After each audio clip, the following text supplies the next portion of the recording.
quite often. And interestingly enough, Digital Chaos actually banning out the Sven here. Saw Kyo's performance in game number 1 was actually pretty phenomenal. Taking that one away from them for the time being. Yeah, it's kind of interesting they picked the Furion into the Jakiro. That's like considered by a lot of teams to be a pretty hard counter to it, because the lane is just like super rough. You can die really easily on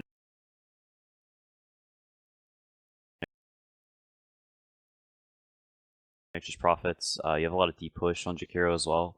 So, and it's like also good at these like early brawls around towers and stuff, because the enemy kind of runs into you, so you're able to get your spells off. Like, it's just generally really good against Nature's Prophet.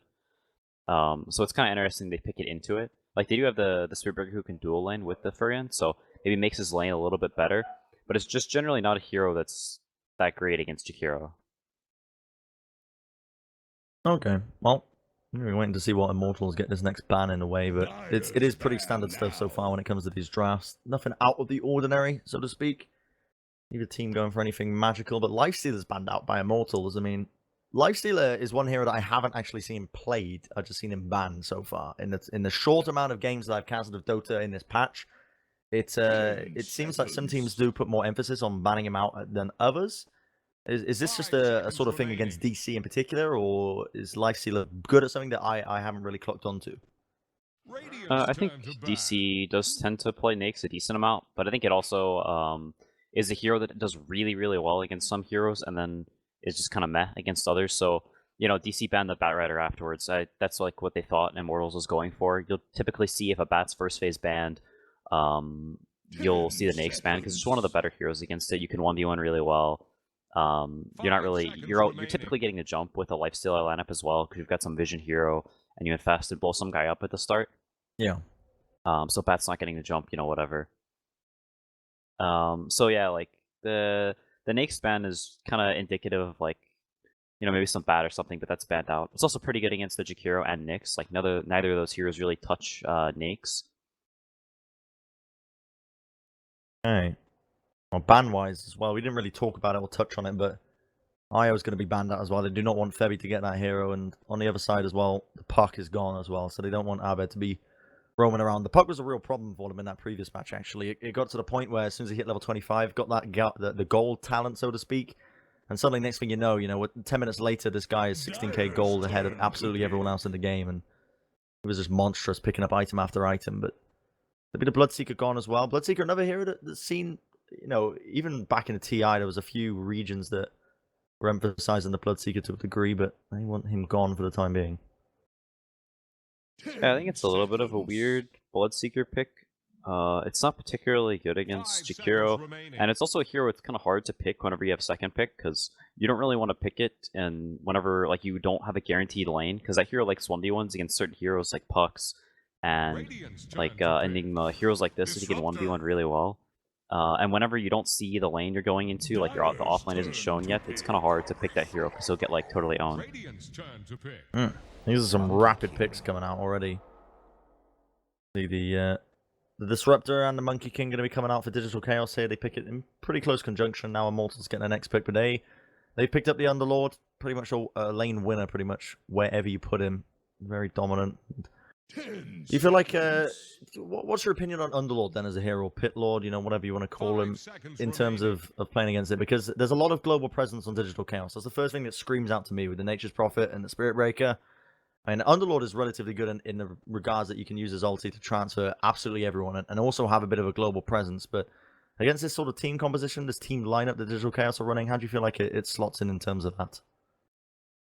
I think it's pretty good. It's very good against Nature's Prophet and Spirit Breaker, just because their hero, like, you have the deep push naturally against Nature's Prophets. The aura is pretty nice, because, like, he's all right clicks and stuff. And then Spirit Breaker just can never, like, charge anyone, because Underlord lineups are generally, like, 5-man centric, or you camp towers, this Underlord pushes out waves by himself and stuff. So it's kind of hard for Spirit Breaker to play the game he wants to. And with Pugna on top of that as well, it's like, a lot of this 5-man, just like magic damage everywhere, garbage, your towers are dying and stuff, like Jakiro Pugna. These heroes are pretty annoying to play against, and DC are reasonably slow to come online. Like, if Disruptor doesn't have his 6 yet, like Spirit Breaker isn't having the greatest of games or something like that, like, it's not super easy for DC to start fights, because Monkey King can't really go in first. They don't really have particularly good team fights, and their offlaner's a Furion. It's not your traditional initiator, so it may be reasonably difficult for DC to actually like take fights or do anything because there's just a bunch of like 5-mana garbage from Immortals. Yeah, I mean, yeah, the Immortals team so far, what they're picking is definitely screaming to me a lot of pushing potential. Like you said before, you've got the Never Blast, you got Jakira even with the Liquid Fire, Underlord can push in those lanes as well. Very much a 5-man centric team. Focused on those objectives pretty fast, but ban-wise, we're going to see a few coming out. In fact, PA was taken away. Digital Chaos did not want to let that one through. Is that mainly because they don't want something that can have that team fight potential? That, get a PA jumping on you, you're going to be in a world of hurt. 10 seconds. I think it's more of it's just like kind of it's very good against the cores DC has so far. It's very nice in the lane, gives you a lot of kill potential in Furia, and makes it very hard for him to play in the lane. And then DC just doesn't have that much damage. It's quite good versus Monkey King in the game. Right. CK is sort of the same vein as well. Like, it's just another one of these melee PMS buying heroes that has kill potential in Furion. So you can commit 2 heroes there, something like that. And unless the Spiritbreaker is there assisting Furion, like, he's just gonna die all game long. They have very little ways to deal with the CK illusions. CK, PA, Sven, all these heroes, they kind of do the same thing. They give kill potential in lane against the Furion with the Jakiro, and they scale nicely against the cores DC has. Oh. Bit of reserve time left up here for Digital Chaos to make that last pick. I mean, what would you like to see in terms of this? Because right now, this Chaos Knight pick feels like they've got them a little bit stumped in terms of dealing with the illusions. Don't really have too much to sort of counteract it. And yeah, like you mentioned, the Chaos Knight gives them a lot of fighting prowess that they might have been missing otherwise. And Immortals draft is looking honestly pretty hot for me right now. I mean, in terms of, not that I'm sexually attracted to the draft they've currently got running, but they... They're working with this Underlord, man? Is that your type? Maybe, possibly. I don't even know yet. I'm an open book. Can't really quite read me. Yeah. But what would you like to see then for this last pick for Digital Chaos? I'm not sure. I think it's kind of hard. Nothing like lanes, particularly like it's some Pugn. It's not here. You're really gonna abuse that hard in lane. You want something that's nice for like Viper's probably one of the better choices they can have. It's nice against the Pugna, pretty good versus Underlord, Nyx. I just worry because it's definitely not great against CK as the game goes longer and longer. And whenever you have a Viper, you have a Monkey King, Furion, like you're playing this lineup that's very much on a timer, I think, because you just can't deal with the CK as the game goes longer. Yeah. It's it's just naturally harder to play when you're on a timer, right? Because your mistakes are punished harder. Because if you're behind, then the game is very difficult. Yeah, absolutely. And I mean, you could see that Chaos Knight pick. You can't really read into the mindset of a team, so to speak, when they're in the draft phase, because we don't know what's going on there. But you did get the impression that it kind of stumped them in a lot of ways, because they started asking themselves the question, how do you deal with the Chaos Knight at this point? But they tend to go for this Viper pick, very much early to mid game. It doesn't really scale as well, and to deal with this Chaos Knight, you're going to be having a bit of a struggle, if you do ask me. We'll see how it goes anyway, and we'll see how they set up these lanes in the meantime. But I've been seeing a lot of Jakiro being played in terms of, at least today, the amount of games I've casted. I've been casting quite a few, but it's one of the more hotly contested picks. Yeah, it's good versus a lot of the popular NA heroes. It scales pretty well, gives you wave clear, and is very, very nice in the lane. It's one of the coolest things about the hero is it basically makes, especially against these dual off lanes, this cheesy stuff that's really popular right now, these Spiritbreaker dual off lanes, Jakiro is quite good against that, because it's just very hard to contest this hero's lane. Ton of damage, and dual breath is like a broken ability. Alright, some early ward's going to get placed for the time being. I mean, Febi's going to be laying it down in the upper area. I don't know if that actually did block the camp. I imagine it did. Might not have, actually. The upper area, I can't actually see for the time being with the pause going on, but things coming out. It feels like every single game with Immortals we've had a pause so far for hours and hours. So Quinn, I hope you're ready to talk about fast food, my man, because it seems to be the only way me and Sunsfan actually managed to wake our way through this. We don't know how long this is going to last. At one point, all of Immortals just disconnected. They were gone. We didn't know how long they were going to be. I think at that point, what were we even talking about? I don't think it was food, but it might have been. Honestly, I don't know. It might have been Chick-fil-A, actually. That's a lie. But yeah. I could talk about Chick-fil-A for hours, man. So could I. It's incredible. But I got a better question actually, and it's Dota related, surprisingly enough. Wow. We got a new patch that's coming, hopefully quite soon, because people are getting quite sick and tired of this one. What sort of heroes do you want to be seeing reinvigorated for the next patch at least? Not so. Like whenever patches come out, I never really care about seeing new heroes. More of like seeing less of the cancer heroes that are currently instated. Like I'd like to see less Lich, and I'd like to see less Pugna. You know, these kinds of heroes. These heroes just make the game like kind of annoying to play. Like I don't really want them like to be good. Like when Alchemist was really popular and everybody just picked that hero every game. Like I wanted them to just like remove Grievel's Greed as an ability and leave him with 3 skills. But you know that's not gonna happen. You're not alone. I do hate playing against that Alchemist, even casting Alchemist games, to be honest. As much as Sunsvan was digging into me earlier about it. Same with Naga games. Very much a boring hero, but It's just a boring concept, you know? He just sits around and gets more gold than everyone else. How's that fair?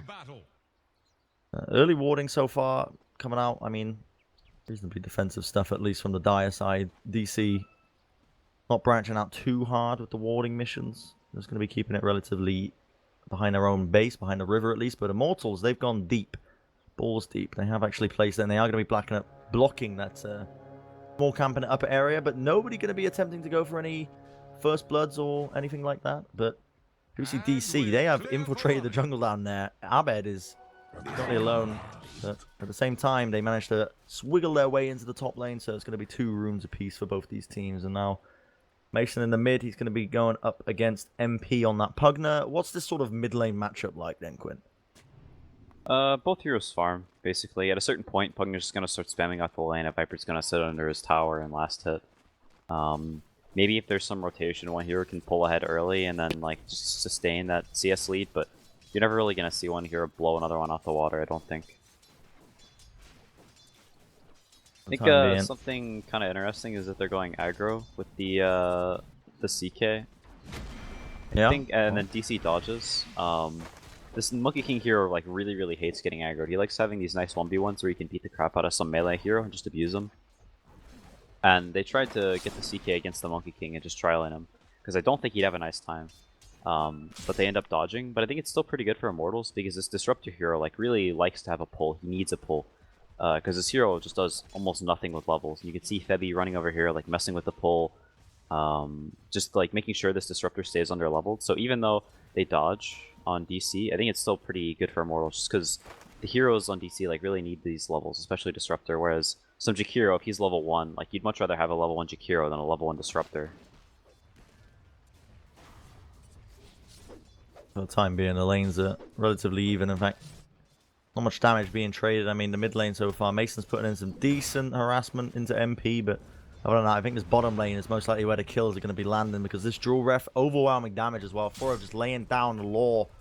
Arbed already down to quite a bit of low HP. Does have that region to get back up though, so he's fine for the time being. But a bit of a rough lane as well, you know. Like you said, the dual breath, an incredible ability to have at level 1. Really does a number on a lot of them. Yeah, and it's pretty worrisome, or it's like he's not having a good time as this Monkey King. Like, whenever you're playing Monkey King against some melee hero, like, you like to be just absolutely dominating him. They're running out of regen, you're full HP, you're just, like, abusing them.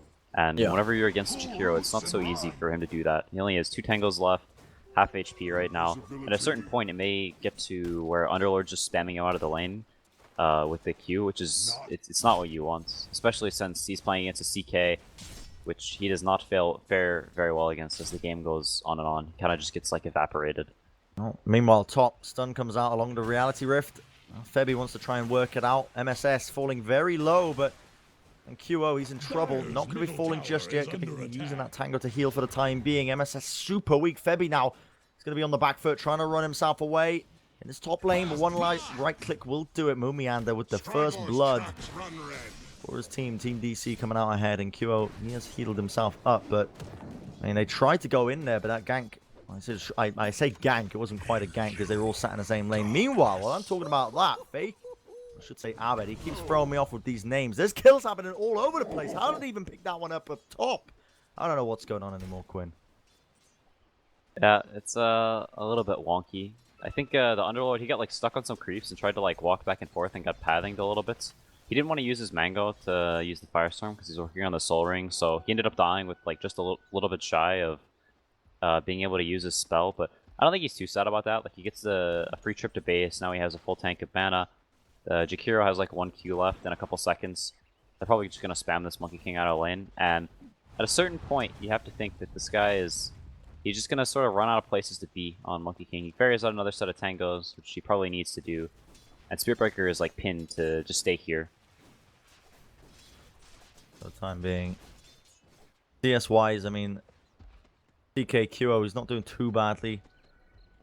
A bit of a rough game as well here in this off lane, but 17 CS not too bad at this moment in time. Meanwhile, the mid lane, as you rightfully said early on, they're just going to be farming it up. There's not really too much kill potential that's going to be kicking off between them. They're just farming as much as they possibly can at this point. And I mean, Bulba, he's picked up this haste rune and he's looking for opportunities with it in the enemy's jungle. But question mark is, I mean, the longer this game goes on, the worse it's going to be for them trying to deal with this Chaos Knight.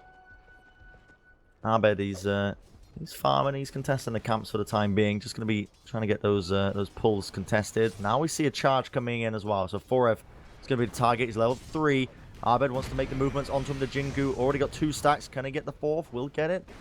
Finally going to be finding it. It was very slow moving. There has the Boundless Strike. Dubu needs to be worried for his life now because already one shot will do it. One more right click. Does he have it enough? Dubu's trying to juke his way out of there. We'll get out for the time being. Dubu, will he actually survive this? Still, Abed not going to be able to find a kill. The Duke's around the trees. He finds it.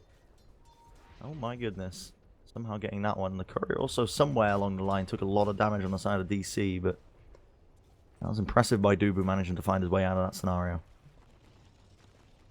Yeah, the Mason actually has no points in Corrosive Skin on Viper, and Febby is set up to go for something here.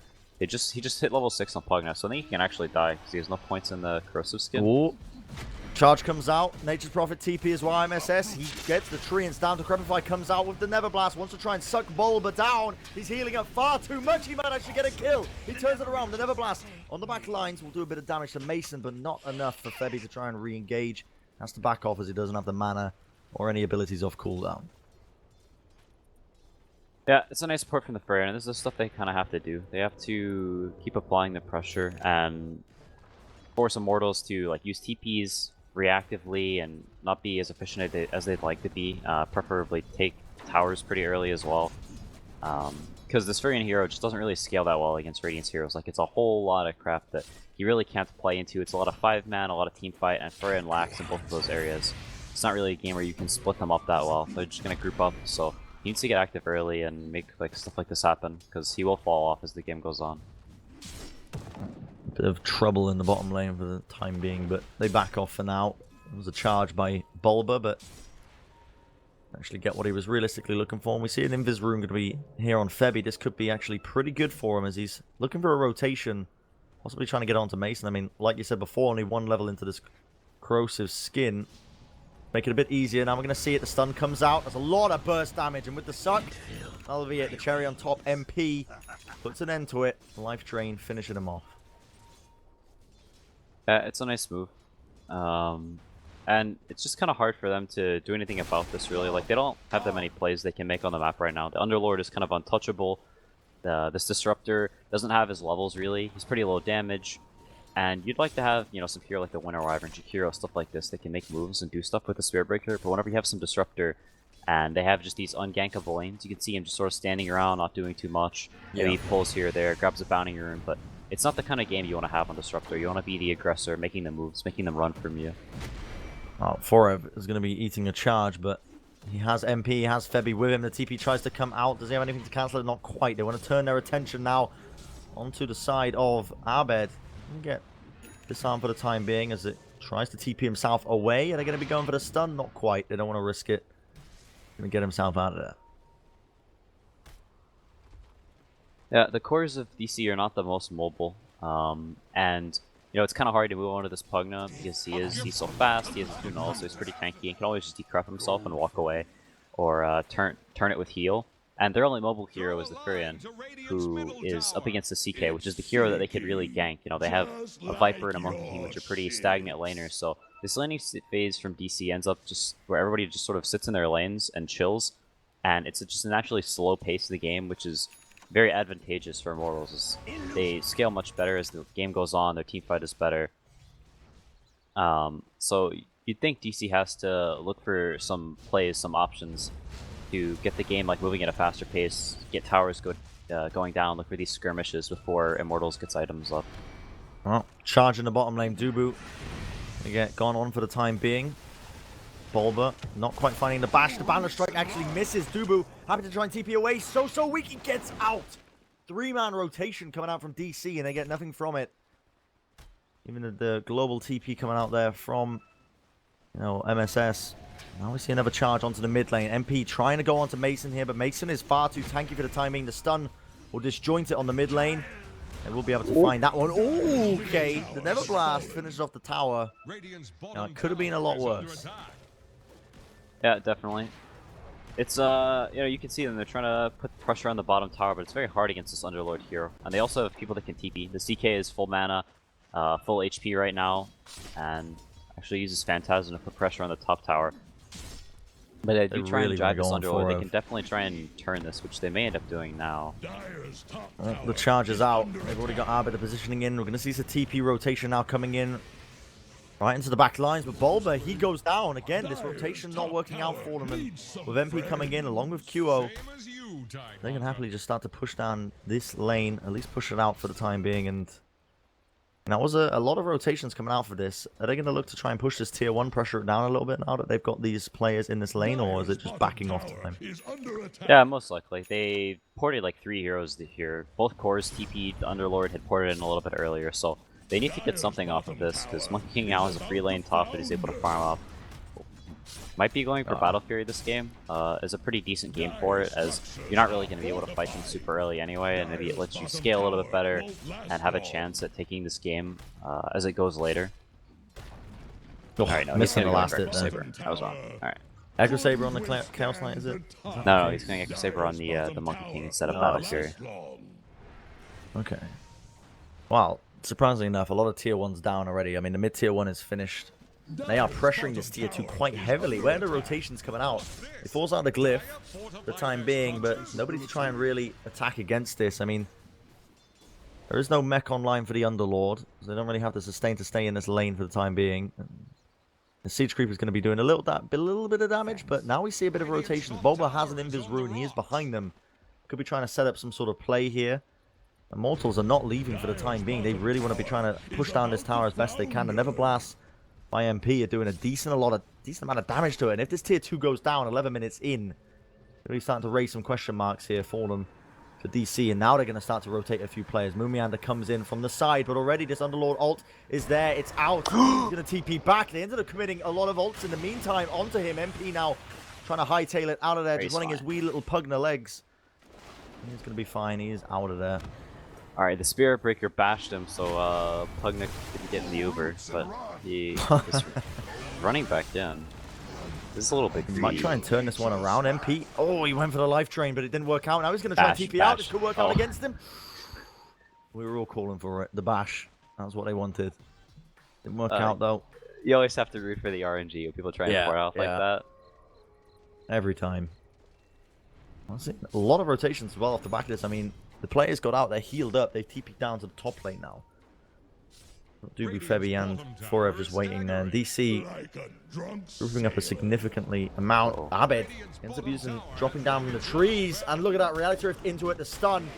He is gone. The Ice Path will be just cherry on top to keep him in place. And even though it is 5 kills apiece, it does feel like Immortals right now, they're in a much better position in terms of objectives. Yeah, they're kind of just porting all over the place and walking around as 5. Which is... Oh, mid lane. He is gone. MP. Decrepify will save him for the time being, but the Thunder Strike is going to be doing a lot of damage to Never Blast. You get a little bit of CS in the meantime, but nice little gank coming in there by Bulba, finding that kill. Much needed. Yeah, it's just a very easy way for Immortals to play. So what oh, Febby's dead too. Again, another kill. Absolutely. I mean, Febby, what the heck is going on here? Immortals just decided to take a little feed impact down the mid lane. Still, top tier 2 is going to start to get pressured to a degree by the CK illusions, but not going to be getting much else off the back of it. Yeah, it's just it's a very easy way for Immortals to play. They can kind of just walk around, not care too much about their like efficiency on the map and stuff, because they're playing a SAPPHIRE and a Spirit Breaker Disruptor. If they split up, they're gonna get picked off. So they pick these 5-mana heroes and they just waddle around together. Oh, nice Ice Blast. MSS moves into the back though and already going to be laying down a lot of damage. QO ends up using the Reality Rift onto MSS. Top area for now, and a Jingu Passery. He's got it. Nice two-man stun by Febby, but ultimately not enough to try and save him. We see the TPs are rotated. The team of Immortals, they're going to be trying to save this. Be trying to root them up. Does get off a decent amount of damage onto him as well. Just laying it down. In fact, everyone on the side of DC falling very, very low. Life drain coming out by MP now. Will he be enough to bring down Abed? Not quite. He survives 27 HP and a dream. And now we see the charge being used by Bulba. Much needed team fight. The mech going to be finally used here by Forev. Fight up to try and save him in the midst of it. And Duba will find the kill onto Bulba to trade it out. Yeah, that's the classic run in one at a time over and over again until you all respawn enough times that you can take the fight. And despite losing like 3-4 heroes there, like it's not even that bad for Immortals. They don't lose the tower, they don't lose any map control or anything like that. The CKTV's back up here, so we can just farm out this lane again. And Pugna's here as well, so it's like they're just gonna run down top lane. And Febby may set up to catch this Furry in bottom, so they have like some play potential with Nyx like setting up in side lanes, and maybe some CK ports in, they get a kill. But otherwise, I think for the most part, they're just gonna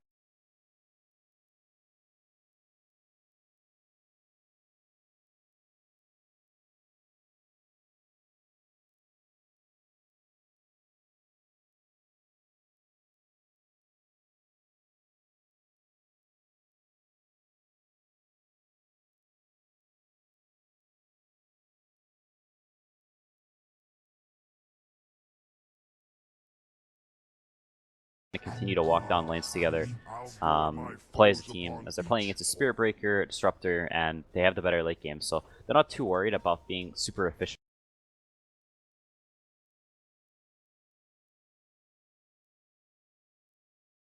Because even if they're, you know, down 2-3k gold as the game goes a little bit later, that gold will not mean very much because CK is just going to beat everyone to a pulp.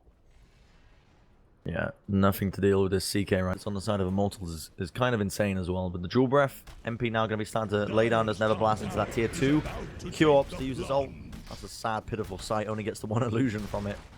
Always sad when that happens, but laying in to this tier 2 up top. Finding that creep as well. It's a hefty amount of gold that's just gone their way. Even though DC are looking to try and re-engage and go on to this tier 1 mid, I mean, the objectives are 100% going away right now of Immortals. They are in the driving seat, so to speak. They're going to be finding it. And they do have an opportunity. I mean, they wanted to. Don't have a glyph to use, but they want to go on him anyway. Mason, the Macropyre is laid down. Going to be losing about half his HP, but forced to back off now. Yeah, and you can see right there one of the weaknesses that Immortals draft has is that they really just have very, very little catch. Their only catch is a Nyx assassin who, you know, can set some things up here or there, but if you're looking for a big team fight initiations, you don't really think of a Nyx assassin quite often. No. So as this game goes later and later, this is most likely going to be a pretty low kill game because both teams, you know, Radiant's going to group up and walk around together and farm, and they don't really have any plays that they can make. And Dire would like to find pickoffs and do these skirmishy fights, but they're just not going to get them. They're going to try and force it out. The glimpse comes back onto Febby. They do bring him back into the static storm. Do they have the damage to bring him down? Absolutely is the answer. And they find a much needed kill off the back of it. They really need to be looking for opportunities off the back of this now. Febby falling. He's only down for about 20 seconds. I mean, this gets stalled out. They've got Dubu there. He can lay down the Jewel Breath, try and push out these lanes. Forever as well now. Also there with that Firestorm to really do a number onto these creeps. Already, I mean, 10 seconds away. Febby's going to be up. And the opportunity that they once had pretty much disappeared. Yeah, it feels pretty bad whenever you're playing some Nature's Prophet, you're playing a Viper, and you know, you all walk to this lane, you get a kill, you're like, alright, we're gonna get a tower, and then the big space pig walks up, and you no longer get the tower, and so you spend all these heroes, all these resources to try and push in the lane, and then Underlord just shoves it back out, and you can't really kill him or punish him at all. Yeah. Troubling scenario, and that timer that's at the back of their heads right now, they need to be finding a solution to this game early on. Let's Q on this. CK, I mean, he hasn't been dealt with in the slightest. I mean, we're 18 minutes in. He's got 101 last hits, 2 kills to his name. Net worth-wise, he's sitting at the top for his team. only being matched with Mason on the Viper, but again, that gold on Viper isn't really going to be as effective as it would be on a CK when it comes later on to the game. Yeah, I think it'll be kind of interesting to see how these fights play out, because it is pretty hard for Dire to start anything, because there's just against a bunch of people that walk around together, and Rady doesn't really have the tools to start stuff very well, so this game is going to be quite passive for quite some time, I think. The Viper is actually surprisingly farmed, top net worth, which is not something you'd really see on a Viper at a lot of these games. As I say that, though. Yeah, I DC'd quickly, but I gathered the gist of it.